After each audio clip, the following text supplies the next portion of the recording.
now let us discuss about philosophy of nation as the foundation of the curriculum. നോക്ക്, curriculum പ്ലാനിങ്ങിൽ philosophy and ideology of the nation അതിന് ഒരു direct impact ഉണ്ട്. Curriculum പ്ലാനിങ്ങിൽ തന്നെ അതിനൊരു ഡയറക്റ്റ് ഇമ്പാക്റ്റ് ഉള്ളതായിട്ട് നമുക്ക് കാണാം. ഞാൻ അതാണ് തൊട്ട് മുമ്പ് പറഞ്ഞത്. ഇപ്പം തന്നെ നമ്മൾ ആക്ടിവിറ്റി ബേസ്ഡ് കരിക്കുലം എന്ന് പറഞ്ഞ് ഞാൻ കരിക്കുലം മീനിങ് ആൻഡ് സ്കോപ്പ് പറഞ്ഞപ്പോൾ ഫിലോസഫിയുടെ പല various thoughts philosophy influence the curriculum development. അതുപോലെ philosophy and ideology of the nation has an effect on curriculum planning. എന്താണ് കരിക്കുലം പ്ലാൻ ചെയ്യുമ്പോൾ നമ്മുടെ രാജ്യത്തിൻ്റെതായ ഒരു ഫിലോസഫി ഉണ്ട്. അപ്പം അത് നമ്മളുടെ കരിക്കുലം പ്ലാനിങ്ങിനകത്ത് ഉണ്ടാകേണ്ടത് അത്യാവശ്യമാണ്. അവർക്കൊരു വിഷൻ ഉണ്ട്, നമ്മുടെ രാജ്യത്തിൻ്റെതായ ഒരു വിഷൻ ഉണ്ട്. അപ്പം അത് ഓട്ടോമാറ്റിക്കലി നമ്മുടെ കരിക്കുലം പ്ലാനിങ്ങിനകത്ത് വരേണ്ടതാണ്. ഓക്കെ, അപ്പോൾ അതുപോലെ തന്നെ പല ഫിലോസഫേഴ്സിൻ്റെ തോട്ട്സും നമ്മളുടെ കരിക്കുലം ഡെവലപ്മെൻറ്റിൽ വരാറുണ്ട്. ഇപ്പം നേഷൻ്റെ ഒരു ഫിലോസഫി അല്ലെങ്കിൽ ഐഡിയോളജി കരിക്കുലം പ്ലാനിങ്ങിനകത്ത് ഉണ്ടാവേണ്ടതുണ്ട്. അപ്പോൾ ശരിക്കും നമ്മൾ ഒബ്ജക്റ്റീവ്സ് സെലക്ട് ചെയ്യുമ്പോഴും ലേണിംഗ് എക്സ്പീരിയൻസ് നമ്മൾ പ്രൊവൈഡ് ചെയ്യുമ്പോഴും കരിക്കുലം കണ്ടന്റ് നമ്മൾ കരിക്കുലത്തിലേക്ക് കൊടുക്കുമ്പോഴും എങ്ങനെ നമ്മൾ കരിക്കുലം ഇവാലുവേറ്റ് ചെയ്യണമെന്ന് ചിന്തിക്കുമ്പോഴും അതുപോലെ എത്രത്തോളം കുട്ടികൾ ഇത് അച്ചീവ് ചെയ്തു എന്നുള്ളത് നമ്മൾ ഇവാലുവേറ്റ് ചെയ്യുന്നുണ്ട്. അതുപോലെ ലേണിംഗ് എക്സ്പീരിയൻസ് അല്ലെങ്കിൽ കുട്ടികളുടെ അച്ചീവ്മെന്റിലൂടെയാണ് നമ്മൾ മനസ്സിലാക്കുന്നത് എത്രത്തോളം നമ്മൾ കൊടുത്ത ലേണിംഗ് എക്സ്പീരിയൻസ് ആപ്റ്റ് ആയിരുന്നോ. അപ്പോൾ ശരിക്കും കരിക്കുലം പ്ലാനേഴ്സിനെ ഗൈഡ് ചെയ്യുന്ന ഒരു ആസ്പെക്റ്റ് ആണ് ഫിലോസഫിക്കൽ ആസ്പെക്ട്സ് എന്ന് പറയുന്നത്. Okay, curriculum planners objectives choose ചെയ്യുമ്പോൾ തന്നെ ഫിലോസഫിയുമായി റിലേറ്റ് ചെയ്തുള്ള ഒബ്ജക്റ്റീവ്സ് ആണ് ചൂസ് ചെയ്യുന്നത്. അപ്പം അതിനുവേണ്ടി അത് അറ്റൈൻ ചെയ്യാൻ വേണ്ടിയിട്ടുള്ള ലേണിംഗ് എക്സ്പീരിയൻസ് ആണ് നമ്മൾ പ്രൊവൈഡ് ചെയ്യുന്നത്. അപ്പം കരിക്കുലം കുട്ടികളുടെ അച്ചീവ്മെന്റിലൂടെയാണ് നമ്മൾ അറിയുന്നത് എത്രത്തോളം ഈ കരിക്കുലം അല്ലെങ്കിൽ അവരെ പുറത്തേക്ക് ഇറക്കുമ്പോഴാണ് നമ്മൾ അറിയുന്നത് എത്രത്തോളം ഈ കരിക്കുലം സക്സസ്ഫുൾ ആയിരുന്നു എന്നുള്ളത്. Okay, so philosophy of the nation, it actually helps the curriculum planners to construct the subject matter. Subject matter construct ചെയ്യാൻ ഫിലോസഫി ഓഫ് ദ നേഷൻ സഹായിക്കുന്നു. അതിനോടൊപ്പം തന്നെ സൊസൈറ്റിയുടെ ഡിമാൻഡ് എന്തെന്ന് മനസ്സിലാക്കുവാനും ആവശ്യം എന്തെന്ന് മനസ്സിലാക്കുവാനും ഫ്യൂച്ചർ ഡിമാൻഡ്. കാരണം നമ്മൾ ഒരു കരിക്കുലത്തിലൂടെ ഒരു കുട്ടിയെ പുറത്തേക്ക് വിടുമ്പോൾ അവർ ഈ സൊസൈറ്റിയിലെ ഒരു മെമ്പറാണ്. അപ്പം സൊസൈറ്റിയുടെ നീഡാണ് കുട്ടികൾ മനസ്സിലാക്കേണ്ടത്. അതുപോലെ ഫ്യൂച്ചർ സിറ്റിസൺസ് ആണ്. അപ്പം ഫ്യൂച്ചറിലേക്ക് നമ്മളുടെ നേഷനിലേക്ക് അവർക്ക് ഡൊണേറ്റ് ചെയ്യാൻ പറ്റണമെങ്കിൽ, അവരുടെ ടാലൻസ് ഡൊണേറ്റ് ചെയ്യാൻ പറ്റണമെങ്കിൽ അത്തരത്തിലുള്ള ഒരു കരിക്കുലത്തിലൂടെ കടന്നു പോയെങ്കിൽ മാത്രമേ അവർക്ക് കോൺട്രിബ്യൂട്ട് ചെയ്യാൻ പറ്റത്തുള്ളൂ. അപ്പോൾ കരിക്കുലം പ്ലാനേഴ്സ് എപ്പോഴും അത് മനസ്സിൽ വിചാരിച്ചാണ് കരിക്കുലം ഡെവലപ്പ് ചെയ്യേണ്ടത്. അതുപോലെ തന്നെ ഒരു ബെറ്റർ സിറ്റിസൺസിനെ വാർത്തെടുക്കുകയാണ് നമ്മളുടെ ഉദ്ദേശം എന്ന് പറയുന്നത്. അപ്പോൾ കരിക്കുലം നമ്മൾ ഡെവലപ്പ് ചെയ്യുമ്പോൾ അല്ലെ ഡിസൈൻ ചെയ്യുമ്പോൾ നമ്മൾ മനസ്സിലാക്കേണ്ടത് കുട്ടികളുടെ മാക്സിമം പൊട്ടൻഷ്യാലിറ്റി നമുക്ക് എങ്ങനെ ഡെവലപ്പ് ചെയ്യാൻ സാധിക്കുന്നു എന്നുള്ളതാണ്. അപ്പോൾ അവരുടെ പൊട്ടൻഷ്യാലിറ്റി ഡെവലപ്പ് ചെയ്യുകയും അതിന് വേണ്ടിയിട്ടുള്ള learning activities, variety of learning activities നമ്മൾ പ്രൊവൈഡ് ചെയ്ത് കുട്ടികളെ എഡ്യൂക്കേറ്റ് ചെയ്യുകയാണ്. അവരെ മാക്സിമം ലെവലിലേക്ക് എത്തിക്കുകയാണ് നമ്മൾ ഇതിലൂടെ ചെയ്യുന്നത്. ഞാൻ തൊട്ടു മുമ്പ് പറഞ്ഞ പോലെ എല്ലാ രാജ്യത്തിനും രാജ്യത്തിൻ്റെതായിട്ടുള്ള ഫിലോസഫി ഉണ്ട്. അപ്പോൾ ശരിക്കും നാഷണൽ ഫിലോസഫി എന്ന് പറയുന്നത് it is actually the sum total of the vision, values and ideals of the nation. രാജ്യത്തിൻ്റെ വിഷന്, വാല്യൂസ്, ഐഡിയൽസ് ഇതിൻ്റെ ഒരു സം ടോട്ടലാണ് നാഷണൽ ഫിലോസഫി എന്ന് പറയുന്നത്. അപ്പം നമ്മളുടെ ഇന്ത്യൻ നാഷണൽ ഫിലോസഫിയെ കുറിച്ച് പറയുമ്പോൾ നമ്മുടെ കോൺസ്റ്റിറ്റ്യൂഷനുമായിട്ട് റിലേറ്റ് ചെയ്ത് കിടക്കുന്നു. അതിനകത്ത് നമ്മുടെ കോൺസ്റ്റിറ്റ്യൂഷനിൽ പറയുന്ന sovereign, socialist, secular, democratic republic ആണ് നമ്മളുടെ കൺട്രി എന്ന് പറയുന്നത്. അതുവഴി ജസ്റ്റിസ്, ലിബർട്ടി, ഇക്വാലിറ്റി, ഫ്രട്ടേണിറ്റി ഇത് നമ്മളുടെ സിറ്റിസൺസിൽ ഡെവലപ്പ് ചെയ്യുക എന്നുള്ളതാണ് നമ്മളുടെ ഉദ്ദേശം എന്ന് പറയുന്നത്. അപ്പോൾ ഇന്ത്യൻ കരിക്കുലം അല്ലെങ്കിൽ ഇന്ത്യൻ എഡ്യൂക്കേഷൻ എന്ന് പറയുമ്പോൾ, ഇന്ത്യൻ എഡ്യൂക്കേഷൻ്റെ കരിക്കുലം എന്ന് പറയുമ്പം ഈ വാല്യൂസിനെയും ഐഡിയൽസിനെയും ബേസ് ചെയ്തിട്ടുള്ളതാണ് ഇന്ത്യൻ എഡ്യൂക്കേഷൻ്റെ കരിക്കുലം എന്ന് പറയുന്നത്. അപ്പോൾ ശരിക്കും എയിംസ്, കണ്ടന്റ്, അല്ലെങ്കിൽ subject matter, learning experience, instructional strategies, evaluation of learning experience, ഇതിൻ്റെയൊക്കെ ഔട്ട്കം എന്ന് പറയുന്നത്, ഔട്ട്കം ഗൈഡ് ചെയ്യുന്നത് ഇന്ത്യൻ നാഷണൽ ഫിലോസഫിയാണ്. അവിടെ special emphasis of ideals such as socialism, democracy, social justice, equality and fraternity ഓർക്കുക. അപ്പോൾ ഇതാണ് ഫിലോസഫി ഓഫ് അവർ നേഷൻ. നമ്മളുടെ നേഷനായിട്ട് നമ്മൾ എന്താണ് philosophy of nation as A foundation of the curriculum കൊണ്ട് ഉദ്ദേശിക്കുന്നത് എന്താണെന്ന് നമ്മൾ പറയുമ്പോൾ അതിനകത്ത് നമ്മൾ മനസ്സിലാക്കേണ്ട കാര്യം, എല്ലാ കരിക്കുലം ഡെവലപ്പ് ചെയ്യുമ്പോഴും ഏതെങ്കിലും ഒരു ഫിലോസഫിയെ ബേസ് ചെയ്താണ് കരിക്കുലം ഡെവലപ്പ് ചെയ്യുന്നത്, പ്ലാൻ ചെയ്യുന്നത്.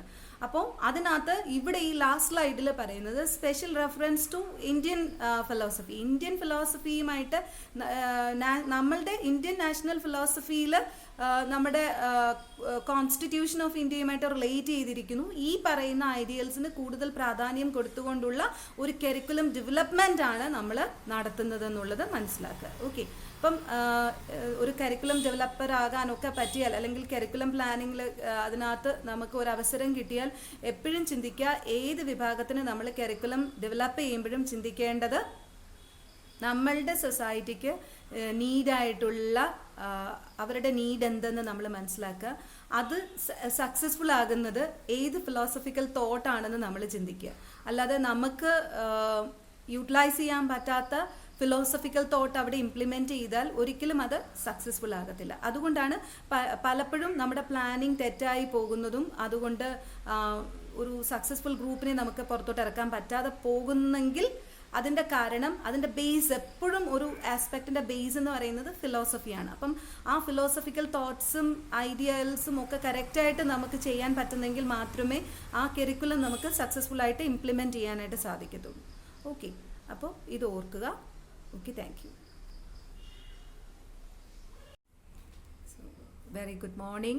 Today, let us discuss about curriculum, its meaning and scope. Curriculum എന്ന വാക്ക് ഒരു ലാറ്റിൻ വാക്കായ ക്യുറേ എന്ന് പറയുന്ന ലാറ്റിൻ വാക്കിൽ നിന്ന് വന്നതാണ്. ക്യുറേ എന്ന് പറഞ്ഞാൽ അതിൻ്റെ അർത്ഥം റൺഅവേ എന്നാണ്. എന്ന് വെച്ചാൽ one wants to reach a goal, ഒരു ലക്ഷ്യത്തിലേക്ക് എത്താൻ വേണ്ടിയുള്ള ഒരു ഹേസ്റ്റനിങ് അല്ലെങ്കിൽ റണ്ണിങ് അവേ ടു ദാറ്റ്. ഇതാണ് കരിക്കുലം എന്ന കരിക്കുലത്തിൻ്റെ ഒറിജിനൽ ആസ്പെക്ട്, അല്ലെങ്കിൽ അതിൻ്റെ എറ്റിമോളജി എന്ന് നമുക്ക് വിശേഷിപ്പിക്കാവുന്നത്. അപ്പോൾ ഇതിനെ നമ്മൾ ഡിഫൈൻ ചെയ്യുമ്പോൾ നമുക്ക് പറയാൻ സാധിക്കുന്നത് totality of the experience that the child receives. ഒരു കുട്ടിക്ക് സ്കൂളിൽ നിന്നോ അല്ലെങ്കിൽ ഒരു എഡ്യൂക്കേഷണൽ ഇൻസ്റ്റിറ്റ്യൂഷനിൽ നിന്നോ കിട്ടുന്ന ടോട്ടൽ എക്സ്പീരിയൻസ് ആണ് കരിക്കുലത്തിലൂടെ കുട്ടിക്ക് കരിക്കുലം എന്നുകൊണ്ട് അർത്ഥമാക്കുന്നത്.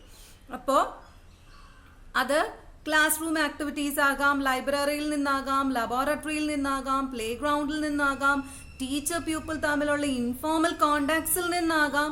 ഇങ്ങനെയുള്ള ടോട്ടാലിറ്റി ഓഫ് എക്സ്പീരിയൻസിനെ നമുക്ക് കരിക്കുലം എന്ന് വിശേഷിപ്പിക്കാം. അപ്പോൾ കരിക്കുലം എന്ന് പറഞ്ഞാൽ ഒരു ബ്ലൂ പ്രിന്റ് ആണ്, അല്ലെങ്കിൽ ഒരു പ്ലാൻ ആണ്. എന്തിൻ്റെ പ്ലാൻ ആണ്? നമ്മൾ ഒരു സ്കൂളിൽ അല്ലെങ്കിൽ ഒരു എഡ്യൂക്കേഷണൽ ഇൻസ്റ്റിറ്റ്യൂഷനിൽ കുട്ടിക്ക് ലേണറിന് കൊടുക്കേണ്ടതായിട്ടുള്ള ലേണിംഗ് എക്സ്പീരിയൻസിന്റെ ഒരു പ്ലാൻ അല്ലെങ്കിൽ ഒരു ബ്ലൂ പ്രിന്റിന് എന്ന് നമുക്ക് കരിക്കുലത്തിനെ വിശേഷിപ്പിക്കാവുന്നതാണ്. അതുപോലെ തന്നെ ശരിക്കും നമ്മൾ കരിക്കുലം ഉണ്ടാക്കുമ്പോൾ നമ്മൾ ശ്രദ്ധിക്കേണ്ട കാര്യം, കുട്ടികളുടെ താല്പര്യം അനുസരിച്ചും സൊസൈറ്റിയുടെ നീഡ് അനുസരിച്ചുമുള്ള ഒരു കരിക്കുലം ആയിരിക്കണം നമ്മൾ ഫോർമുലേറ്റ് ചെയ്യുന്നത്. അപ്പോൾ കരിക്കുലം എന്ന് പറയുമ്പോൾ നമ്മൾ മനസ്സിലാക്കേണ്ട ഒരു കാര്യം, നമ്മളൊക്കെ ടീച്ചേഴ്സാണ്, ഭാവിയിൽ നമ്മളൊക്കെ കരിക്കുലം കൺസ്ട്രക്ട് ചെയ്യേണ്ടതാണ്. അപ്പോൾ അങ്ങനെ കരിക്കുലം കൺസ്ട്രക്ട് ചെയ്യുമ്പോൾ നമ്മൾ അതിൽ പങ്കാളികളാകുമ്പോൾ നമ്മൾ ശ്രദ്ധിക്കേണ്ട ഒരു ഏറ്റവും വലിയ പോയിന്റാണ്, കുട്ടിയുടെ ഇൻട്രസ്റ്റ് അനുസരിച്ച് സൊസൈറ്റിയുടെ നീഡ് അനുസരിച്ചുള്ള ഒരു കരിക്കുലം ആയിരിക്കണം നമ്മൾ ഫോർമുലേറ്റ് ചെയ്യേണ്ടത്. ശരിക്കും കരിക്കുലം എന്ന് പറഞ്ഞാൽ ഇറ്റ്സ് എ റിസൾട്ട് ഓഫ് കുറച്ച് കാര്യങ്ങൾ പറയുന്നുണ്ട്. എന്താണ്? നമുക്കൊരു കരിക്കുലം കൺസ്ട്രക്ട് ചെയ്യുമ്പോൾ അല്ലെങ്കിൽ കരിക്കുലം ഡെവലപ്പ് ചെയ്യുമ്പോൾ നമ്മൾ ചിന്തിക്കേണ്ട ഒരു കാര്യം എന്ന് പറഞ്ഞാൽ, അവിടെ വരേണ്ട ആ curriculum is the result of such and such things എന്നാണ്. അതിൽ ഫസ്റ്റ് ആസ്പെക്ട് എന്ന് പറഞ്ഞാൽ സ്റ്റേറ്റ്മെന്റ് ഓഫ് എയിംസ്. നമ്മളൊരു കണ്ടന്റ് അല്ലെങ്കിൽ ഒരു ആസ്പെക്ട്, ഒരു സ്കൂൾ ഇപ്പം ഒരു കരിക്കുലം നമ്മൾ ഫ്രെയിം ചെയ്യുമ്പോൾ ഏത് വിഭാഗത്തിന് വേണ്ടിയിട്ടാണോ നമ്മൾ കരിക്കുലം ഫ്രെയിം ചെയ്യുന്നത് അവിടെ അതുകൊണ്ട് കുട്ടികൾ അച്ചീവ് ചെയ്യേണ്ടതായിട്ടുള്ള ചില കാര്യങ്ങളുണ്ട്, ലക്ഷ്യങ്ങളുണ്ട്. അപ്പോൾ അവിടെ സ്റ്റേറ്റ്മെന്റ് ഓഫ് എയിംസ് ഉണ്ടാവണം. അതുപോലെ തന്നെ കരിക്കുലർ ഏരിയാസ്, ഓക്കെ, കരിക്കുലർ ഏരിയാസിന്റെ ഒരു സെലക്ഷനും അറേഞ്ച്മെന്റും നമ്മൾ ശ്രദ്ധിക്കേണ്ടതാണ്. അതുപോലെ തന്നെ ഓരോ സ്റ്റേജസിലുള്ള എഡ്യൂക്കേഷന് വേണ്ടിയിട്ടുള്ള കണ്ടന്റ്, അതിന്റെ സെലക്ഷൻ, അതിന്റെ അറേഞ്ച്മെന്റ്, പിന്നെ പാറ്റേൺ ഓഫ് ലേണിംഗ്, അതുപോലെ ടീച്ചിങ് എക്സ്പീരിയൻസ്, ഇത് ഒക്കെയും നമ്മൾ ചിന്തിക്കേണ്ടതാണ് കരിക്കുലം ഡെവലപ്പ് ചെയ്യുമ്പോൾ. അപ്പോൾ കരിക്കുലം എന്ന് പറഞ്ഞാൽ it is a result of these things. What all things? Statement of aims, selection and arrangement of curricular areas, selection and arrangement of content for different stages of education, pattern of learning and teaching experience. Okay. രണ്ട് definition, ഒത്തിരി definitions നിങ്ങൾക്ക് അറിയാമായിരിക്കാം അല്ലെങ്കിൽ കേട്ടിട്ടുണ്ടാവാം. പക്ഷെ നമ്മൾ വളരെ frequent ആയിട്ട് കേൾക്കുന്ന രണ്ട് ഡെഫിനിഷൻസ് ആണ് ഞാനിവിടെ പറയാൻ ഉദ്ദേശിക്കുന്നത്. ഒന്ന്, കണ്ണിങ്ഹാം എങ്ങനെയാണ് കരിക്കുലത്തിനെ ഡിഫൈൻ ചെയ്തിരിക്കുന്നത്. അപ്പോൾ curriculum is the tool in the hands of the artist to mould his material according to his ideals in a studio. കേട്ടിട്ടുണ്ടാവാം. അപ്പം കരിക്കുലം എന്ന് പറഞ്ഞാൽ എന്താണ്? ടീച്ചറിൻ്റെ കയ്യിലുള്ള ഒരു ടൂളാണ് കരിക്കുലം എന്ന് പറയുന്നത്. ടീച്ചറിൻ്റെ മെറ്റീരിയൽ എന്ന് പറയുന്നത് എന്താണ്? ആർട്ടിസ്റ്റാണ്. ഇവിടെ ടീച്ചറിനെ ആർട്ടിസ്റ്റായിട്ട് വിശേഷിപ്പിച്ചിരിക്കുന്നു. ഒരു ആർട്ടിസ്റ്റ് എന്നോണം ആർട്ടിസ്റ്റിൻ്റെ ടൂള് ആയിട്ട് ആരെയാണ് ടീച്ചർ മോൾഡ് ചെയ്യേണ്ടത്? കുട്ടികളെ നമ്മൾ മോൾഡ് ചെയ്യുന്നു. എന്തൊക്കെയാണ് ഐഡിയൽസ് എന്ന് പറയുന്നത്? എയിംസും ഒബ്ജക്റ്റീവ്സുമാണ്. സ്റ്റുഡിയോ എന്ന് പറയുന്നത് എന്താണ്? സ്കൂള്. ഓക്കെ. അപ്പോൾ കരിക്കുലം എന്ന് പറഞ്ഞാൽ it is a tool in the hand of the artist to mould his material according to his ideals in his studio. ഇങ്ങനെ നമുക്ക് കരിക്കുലത്തിനെ ഡിഫൈൻ ചെയ്യാം. ഇതൊന്നും അല്ലെങ്കിൽ sum total of all the experience that the child receive in an educational institution. വളരെ സിമ്പിളായിട്ട് നമുക്ക് പറയാം. ഇനി ഇതിനൊക്കെ ഉപരി സെക്കൻഡറി എഡ്യൂക്കേഷൻ കമ്മീഷൻ എങ്ങനെയാണ് കരിക്കുലം ഡിഫൈൻ ചെയ്തേക്കുന്നത്? ഞാൻ തൊട്ട് മുമ്പ് മീനിങ് പറഞ്ഞപ്പോൾ അതിനകത്ത് പറഞ്ഞ പോയിന്റിനെ ഒന്ന് ഇലാബറേറ്റ് ചെയ്താണ് സെക്കൻഡറി എഡ്യൂക്കേഷൻ കമ്മീഷനിൽ അത് ഡിഫൈൻ ചെയ്തിരിക്കുന്നത്. ഇങ്ങനെയാണ്: totality of experience that a pupil receives through the manifold activities that goes in the school, in the classroom, library, laboratory, workshop, playground and a numerous informal contacts between the teacher and the pupil. ഞാൻ തൊട്ട് മുമ്പ് പറഞ്ഞതുപോലെ. Okay. അപ്പം നമുക്കതിനെ വളരെ ചുരുക്കത്തിൽ ഇങ്ങനെ പറയാം: some total of all the experience that the child receives in an educational institution എന്ന് വേണമെങ്കിൽ നമുക്ക് ഡിഫൈൻ ചെയ്യാൻ സാധിക്കും. ഓക്കെ. ഡെഫിനിഷൻ. ഇനി ഇതിൻ്റെ സ്കോപ്പ് നമുക്ക് നോക്കാം. ഇപ്പം കരിക്കുലം ഡെവലപ്മെൻറ്റിനകത്ത് വരുന്ന കാര്യങ്ങൾ നമ്മൾ മനസ്സിലാക്കുക. എഡ്യൂക്കേഷനുമായിട്ട് റിലേറ്റ് ചെയ്തിട്ടുള്ള ധാരാളം ഇഷ്യൂസ് നമ്മൾ കൺസിഡർ ചെയ്യേണ്ടതുണ്ട്. അപ്പോൾ ഇഷ്യൂസ് എന്ന് പറയുമ്പം ആ ഇഷ്യൂസിനകത്ത് വരുന്ന കാര്യങ്ങളാണ് എന്താണ്? Purpose of learning. ഓക്കെ. ഇതുകൊണ്ട് പഠിക്കുന്നത് കൊണ്ടുള്ള ബെനിഫിറ്റ് എന്ത്? അപ്പോൾ അതിനകത്ത് ഈ ഒരു കോഴ്സ് കൊണ്ടുള്ള ബെനിഫിറ്റ് എന്ത്? അപ്പോൾ അതാണ് നമ്മൾ പേർപ്പസ് ഓഫ് ലേണിംഗ് കൊണ്ട് അർത്ഥമാക്കുന്നത്. മറ്റൊരു ആസ്പെക്ട് എന്ന് പറഞ്ഞാൽ അതിന് വേണ്ട സോഴ്സ് ഓഫ് സബ്ജക്റ്റ് മാറ്റർ. എങ്ങനെയാണ് ടീച്ചിങ് ലേണിംഗ് പ്രോസസ്സ് എങ്ങനെ നടക്കണം, അതിൻ്റെ നേച്ചർ എന്തായിരിക്കണം, അതുപോലെ തന്നെ ടീച്ചറിൻ്റെ ലേണറുടെ ഒക്കെ ക്യാരക്ടറിസ്റ്റിക്സ് എന്താവണം, ഇങ്ങനെയുള്ള പല കാര്യങ്ങൾ അതിനകത്ത് വരുന്നുണ്ട്. അതുപോലെ തന്നെ എപ്പോഴും നിങ്ങൾ മനസ്സിലാക്കുക, ഈ കരിക്കുലം നമ്മൾ ഡെവലപ്പ് ചെയ്യുമ്പോൾ അതിനകത്ത് വരേണ്ടത് കരിക്കുലത്തിൻ്റെ പിന്നിൽ ഒരു ഫിലോസഫി ഉണ്ടാകും. അപ്പോൾ ആ ഫിലോസഫി എന്ന് പറയുന്ന ഒരു വൺസ് തോട്ട് ആണ് ഫിലോസഫി എന്ന് പറയുന്നത്. അപ്പം ആ ഫിലോസഫിക്കൽ തോട്ട്സ് ഓഫ് എഡ്യൂക്കേഷൻ അത് എപ്പോഴും ഒരു കരിക്കുലത്തിൻ്റെ ഡിസിഷൻ മേക്കിങ്ങിൽ ആ ഫിലോസഫിക്കൽ ആസ്പെക്റ്റ് വരേണ്ടതുണ്ട്. എപ്പോഴും ഒരു കരിക്കുലം നമ്മൾ ഡെവലപ്പ് ചെയ്യുമ്പോൾ നമ്മൾ മനസ്സിലാക്കേണ്ട ഫാക്ടർ എന്ന് പറഞ്ഞാൽ എന്തെങ്കിലും ഫിലോസഫിയെ ബേസ് ചെയ്തായിരിക്കും നമ്മളുടെ കരിക്കുലം ഫോമുലേറ്റ് ചെയ്യുന്നത്. എന്തെങ്കിലും ഫിലോസഫി എന്ന് ഞാൻ പറയുന്നതിലുപരിയായി നിങ്ങൾ ഇനിയും വരുന്ന സെഷൻസിൽ നിങ്ങൾ പഠിക്കും, ശരിക്കും നമ്മുടെ രാജ്യത്തിൻ്റെതായ ഫിലോസഫി ഉണ്ടാവും. ആ ഫിലോസഫിയുടെ അടിസ്ഥാനത്തിലായിരിക്കും എപ്പോഴും കരിക്കുലം ഫ്രെയിം ചെയ്യുന്നത്. ഓക്കെ. അപ്പോൾ ആ കാഴ്ചപ്പാട്, നേഷൻ്റെ ആ കാഴ്ചപ്പാട് അല്ലെങ്കിൽ ആ ഒരു ഫിലോസഫിക്കൽ തോട്ട്സ് നമ്മളുടെ ഒക്കെ കരിക്കുലത്തിൽ റിഫ്ലക്റ്റ് ചെയ്യും. അടുത്ത ഒരു ആസ്പെക്ട് എന്ന് പറഞ്ഞാൽ കരിക്കുലം നമ്മൾ ഡെവലപ്പ് ചെയ്യുമ്പോൾ ശ്രദ്ധിക്കേണ്ടത് എന്തൊക്കെ മെറ്റീരിയൽസ് ആണ് ഈ കോഴ്സിന് വരേണ്ടത്, അതുപോലെ തന്നെ ഏതൊക്കെ നോളജിന് എംഫസൈസ് കൊടുക്കണം, content, learning experience, skills, values, ഇതിനൊക്കെ എത്രത്തോളം എംഫസിസ് കൊടുക്കണം ഓരോ ആസ്പെക്റ്റിൽ. അതുപോലെ മറ്റൊരു കാര്യം ഞാൻ തൊട്ട് മുമ്പ് പറഞ്ഞതുപോലെ philosophy of the nation influence ചെയ്യുന്നു, വേരിയസ് ഫിലോസഫിക്കൽ തോട്ട്സ് ഇൻഫ്ലുവൻസ് ചെയ്യുന്നു. ഇതൊക്കെ നമ്മൾ കരിക്കുലം ഡെവലപ്പ് ചെയ്യുമ്പോൾ നമ്മൾ ചിന്തിക്കേണ്ടതാണ്. ഞാൻ philosophy of the nation as foundation four curriculum development പറയുമ്പോൾ ഒന്നുകൂടെ പറഞ്ഞു തരാം. ഓക്കെ, ഇനിയും കരിക്കുലത്തിന്റെ ഫൗണ്ടേഷൻസ് എന്ന് പറയുന്നത് ഈ പറയുന്ന ആസ്പെക്റ്റുമായിട്ട് റിലേറ്റ് ചെയ്താണ്. എന്ന് വെച്ചാൽ കരിക്കുലത്തിന്റെ ഫൗണ്ടേഷനിൽ ഫസ്റ്റ് വൺ എന്ന് പറഞ്ഞാൽ philosophical and ideological foundations, psychological foundations, sociological and cultural foundations, historical foundations, constitutional foundations. അപ്പം ഈ കരിക്കുലം ഡെവലപ്പ് ചെയ്യുമ്പോൾ അതിൻ്റെ ബേസിസ് ഓഫ് ഫൗണ്ടേഷൻസ് എന്ന് പറയുന്നത് ഈ പറയുന്ന ആസ്പെക്റ്റ് ആണ്. ഓക്കെ, ഒന്നുകൂടെ എക്സ്പ്ലെയിൻ ചെയ്ത് പറയുവാണെങ്കിൽ ഇപ്പം പ്രാഗ്മാറ്റിസം എന്ന് പറയുന്ന ഫിലോസഫി നിങ്ങൾക്കറിയാം, അതിൻ്റെ ഒരു പ്രാക്ടിക്കൽ യൂട്ടിലിറ്റിക്ക് കൂടുതൽ ഇമ്പോർട്ടൻസ് കൊടുക്കുന്ന ഫിലോസഫിയാണ്. അപ്പം ആക്ടിവിറ്റി ബേസ്ഡ് കരിക്കുലം എന്ന് പറയുമ്പോൾ നമുക്കറിയാം ആ പ്രാഗ്മാറ്റിക് ഫിലോസഫിക്കൽ തോട്ട്സ് കുറച്ച് അതിനകത്ത് ഇൻഫ്ലുവൻസ്ഡ് ആണ് എന്നുള്ളത് മനസ്സിലായി. പിന്നെ സൈക്കോളജി എന്ന് പറയുമ്പം നമ്മൾ അവിടെ ലേണറുടെ ഒരു മെൻ്റൽ മെച്യൂരിറ്റി, എത്രത്തോളം കണ്ടന്റ് ഓരോ ക്ലാസ്സിലും നമുക്ക് കൊടുക്കാവുന്നതാണ്.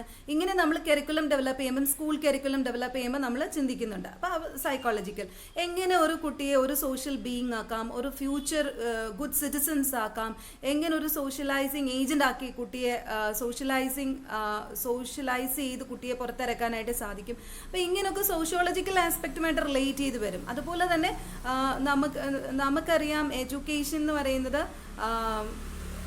education actually preserves the culture, transmit the culture, transform the culture. അപ്പം എന്തൊക്കെ ആയാലും കുറച്ച് ഹിസ്റ്റോറിക്കൽ ആയിട്ടുള്ള ആസ്പെക്ട്സ് നമ്മളുടെ സൊസൈറ്റിയിലുള്ളത് അത് കരിക്കുലം ഡെവലപ്പ് ചെയ്യുമ്പം അത് ഇൻക്ലൂഡ് ചെയ്യേണ്ടതാണ്. അതുപോലെ തന്നെ ഞാൻ ആദ്യം പറഞ്ഞു ഫിലോസഫി ഓഫ് ദ നേഷൻ, ഓരോ നേഷനും നേഷൻ്റെതായ ഫിലോസഫി ഉണ്ട്.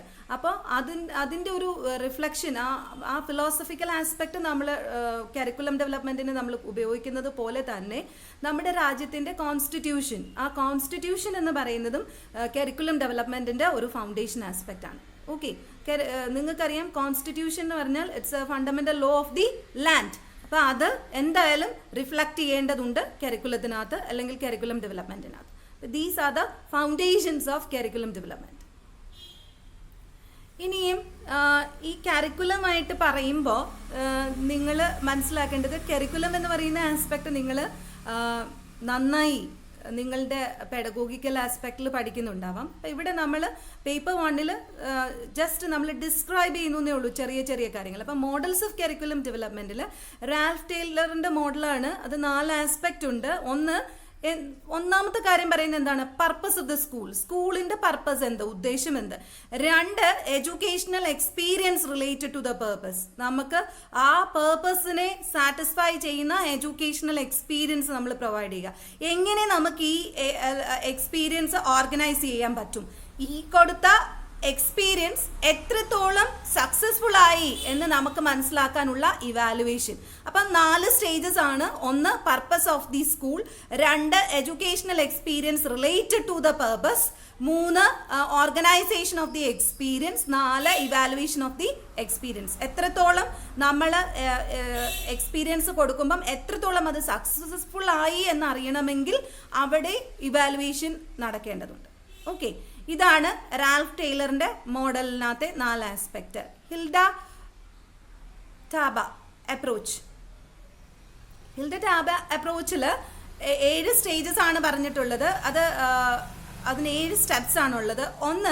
ഒന്നാമത്തെ ആസ്പെക്ട് എന്ന് പറഞ്ഞാൽ ലേണറിന്റെ നീഡും എക്സ്പെക്ടേഷനും. നമ്മൾ ആദ്യം മനസ്സിലാക്കേണ്ടത് diagnosis of learners need and expectation of the larger society. അപ്പോൾ അത് നമ്മൾ ആദ്യം ലേണറിന്റെ നീഡ് ആൻഡ് എക്സ്പെക്ടേഷൻ നമ്മൾ ഡയഗ്നോസ് ചെയ്യുക. 2, അതിന് വേണ്ടിയിട്ടുള്ള ലേണിംഗ് ഒബ്ജക്റ്റീവ് നമ്മൾ ഫോർമുലേറ്റ് ചെയ്യുക. 3, നമ്മൾ ചെയ്യേണ്ടത് അതിന് വേണ്ടിയിട്ടുള്ള ലേണിംഗ് കണ്ടന്റ് നമ്മൾ സെലക്ട് ചെയ്യുക. നമ്മൾ ആ ലേണിംഗ് കണ്ടന്റ് ഓർഗനൈസ് ചെയ്യുക. ലേണിംഗ് കണ്ടന്റ് ഓർഗനൈസ് ചെയ്ത് കഴിഞ്ഞ് അതിന് വേണ്ടിയിട്ടുള്ള ലേണിംഗ് എക്സ്പീരിയൻസ് നമ്മൾ സെലക്ട് ചെയ്യുക. ലേണിംഗ് എക്സ്പീരിയൻസ് നമ്മൾ സെലക്ട് ചെയ്ത് കഴിഞ്ഞ് അടുത്തതായിട്ട് നമ്മൾ ആ ലേണിംഗ് ആക്ടിവിറ്റീസ് നമ്മൾ ഓർഗനൈസ് ചെയ്യുക. എന്നിട്ട് ലാസ്റ്റിൽ നമ്മൾ എത്രത്തോളം ലാസ്റ്റ് സ്റ്റേജ് പറയുന്നത് determination of what to evaluate and the means of doing it. എങ്ങനെ ഇവാലുവേറ്റ് ചെയ്യണം and how to do it എന്നുള്ളത് നമ്മൾ ഡിറ്റർമിൻ ചെയ്യുക എന്നുള്ളതാണ്. അപ്പോൾ എപ്പോഴും ഈ ഒരു പ്രോഗ്രാമിൽ നിന്ന്, ഈ ഒരു സ്റ്റെപ്പിൽ നിന്ന്, 7 സ്റ്റെപ്പിൽ നിന്ന് നമ്മൾ മനസ്സിലാക്കേണ്ട കാര്യം, എപ്പോഴും നമ്മൾ കരിക്കുലം ഡെവലപ്പ് ചെയ്ത് പോകുമ്പോൾ അല്ലെങ്കിൽ അതിനകത്ത് ഈ മോഡൽസ് പറഞ്ഞപ്പോൾ നിങ്ങൾ മനസ്സിലാക്കേണ്ടത്, നിങ്ങളൊരു കരിക്കുലം ഡെവലപ്പ് ചെയ്യുന്ന സമയത്ത് നമ്മൾ മനസ്സിലാക്കേണ്ടത് എങ്ങനെ നമ്മൾ എന്താണ് സൊസൈറ്റിയുടെ നീഡെന്ന് നമ്മൾ മനസ്സിലാക്കുക, അതനുസരിച്ചുള്ള കരിക്കുലം നമ്മൾ പ്രൊവൈഡ് ചെയ്യുക, അതിന് വേണ്ടിയിട്ടുള്ള എന്താണ് ലേണിംഗ് എക്സ്പീരിയൻസ് നമ്മൾ ഫോർമുലേറ്റ് ചെയ്യുക, അതുപോലെ നമ്മൾ സെലക്ട് ചെയ്യുക, അതിന് വേണ്ടിയിട്ടുള്ള കണ്ടന്റ് നമ്മൾ സെലക്ട് ചെയ്യുക, ആ കണ്ടന്റ് സെലക്ട് ചെയ്ത് കഴിഞ്ഞ് അതിനെ കറക്റ്റായിട്ട് ഓർഗനൈസ് ചെയ്യുക, അതിന് വേണ്ടിയിട്ടുള്ള ലേണിംഗ് എക്സ്പീരിയൻസ് നമ്മൾ സെലക്ട് ചെയ്യുക, അത് എത്രമാത്രം നമുക്ക് കറക്റ്റായിട്ട് കൊടുക്കാം അതിന് നമ്മൾ ഓർഗനൈസ് ചെയ്യുക, പിന്നെ നമ്മൾ അത് ഇവാലുവേറ്റ് ചെയ്യും. ഇതാണ് മോഡൽസ് ഓഫ് കരിക്കുലം ഡെവലപ്മെൻറ്റുമായിട്ട് റിലേറ്റ് ചെയ്ത് പറയുന്നത്. ഇനി കരിക്കുലത്തിലെ ഇമ്പോർട്ടൻ്റ് എലിമെൻറ്റ്സ് എന്താണെന്ന് നമുക്ക് നോക്കാം. അപ്പോൾ കരിക്കുലത്തിൻ്റെ ഇമ്പോർട്ടൻ്റ് എലിമെൻറ്റ്സ് എന്ന് പറഞ്ഞാൽ aims, goals and objectives of education ആണ്. ഏതൊരു കരിക്കുലമും ഡെവലപ്പ് ചെയ്യുമ്പം ആ കരിക്കുലം ഏത് ഏരിയയിലുള്ള സ്റ്റുഡൻസിന് വേണ്ടിയിട്ടാണോ ആ സ്റ്റുഡൻസ് ആ കരിക്കുലത്തിലൂടെ കടന്നു പോകുമ്പോൾ കുട്ടികൾ ഈ ലക്ഷ്യങ്ങളൊക്കെയും അറ്റൈൻ ചെയ്തോ എന്ന് നോക്കുന്നതാണ് ലാസ്റ്റ് ആസ്പെക്ട് ഇവാലുവേഷൻ. ആ കുട്ടികൾ ചില ലക്ഷ്യങ്ങളിലൂടെ കടന്നു പോകേണ്ടതുണ്ട്, ലക്ഷ്യങ്ങളിലേക്ക് എത്തിച്ചേരേണ്ടതുണ്ട്. അപ്പം ആ കരിക്കുലത്തിൽ വേണ്ട ലക്ഷ്യങ്ങൾ എന്തൊക്കെ, ഗോൾസ് എന്തൊക്കെ, ഒബ്ജക്റ്റീവ്സ് എന്തൊക്കെ എന്നുള്ളത് നമ്മൾ മനസ്സിലാക്കുക. അതിന് വേണ്ടിയിട്ടുള്ള കണ്ടന്റ്, സബ്ജക്ട് മാറ്റർ നമ്മൾ ഓർഗനൈസ് ചെയ്യുക. അതിന് വേണ്ടിയിട്ടുള്ള ലേണിംഗ് എക്സ്പീരിയൻസ് അല്ലെങ്കിൽ ഇൻസ്ട്രക്ഷണൽ സ്ട്രാറ്റജീസ് നമ്മൾ കൊടുക്കുക. ലാസ്റ്റിൽ നമ്മൾ നോക്കേണ്ടത് എത്രത്തോളം ഈ പറഞ്ഞ എയിംസ്, ഗോൾസ്, ഒബ്ജക്റ്റീവ്സ് ഒക്കെ ഈ കണ്ടന്റിലൂടെ കടന്നു പോയപ്പോൾ കുട്ടി അബ്സോർബ് ചെയ്തു എന്നുള്ളത് നമ്മൾ ഇവാലുവേറ്റ് ചെയ്യുക. അതാണ് നമ്മൾ ഓരോ കരിക്കുലം ഡെവലപ്പ് ചെയ്യുമ്പോഴും നമ്മൾ ശ്രദ്ധിക്കേണ്ട കാര്യം. നമ്മൾ ഉദ്ദേശിക്കുന്ന കാര്യങ്ങൾ, ഈ കരിക്കുലം 1ാം ക്ലാസ്സിലെ ഒരു സ്കൂൾ സ്റ്റുഡൻസിന് വേണ്ടിയിട്ടാണ് നമ്മളൊരു കരിക്കുലം ഡെവലപ്പ് ചെയ്യുന്നതെങ്കിൽ അതിൻ്റെ ഇഫക്റ്റ് ആ എയിംസ് അറ്റൈൻ ചെയ്യാൻ കുട്ടിക്ക് പറ്റുമോ, ആ എയിംസിലൂടെ ഒക്കെ കടന്നു പോയോ, അതിന് വേണ്ടിയിട്ടുള്ള കണ്ടന്റ് ആയിരുന്നോ നമ്മളവിടെ കൊടുത്തിരുന്നത്, ആ കണ്ടന്റ് ഒക്കെ കുട്ടിക്ക് അറ്റൈൻ ചെയ്യാൻ ആ സബ്ജക്ട് മാറ്ററിലൂടെ ഉദ്ദേശിച്ച കാര്യങ്ങളൊക്കെ അറ്റൈൻ ചെയ്യാൻ പറ്റുമോ, ഇത് നമ്മൾ ഇവാലുവേഷനിലൂടെ നോക്കുക. Okay, so actually this is the end of meaning and scope of the curriculum. എനിക്ക് ഇനിയും പറയാനുള്ളത്, ഇതിനകത്തുനിന്ന് ഡിഫൈൻ കരിക്കുലം എന്ന് പറഞ്ഞ് ഒരു 2 മാർക്ക് ക്വസ്റ്റ്യൻ ഒരിക്കലുണ്ടായിരുന്നു. മീനിങ്ങും സ്കോപ്പും അറിഞ്ഞിരിക്കുക. ഈ പോയിന്റ്സ് ഒക്കെ വായിച്ചു നോക്കുക. Okay, thank you.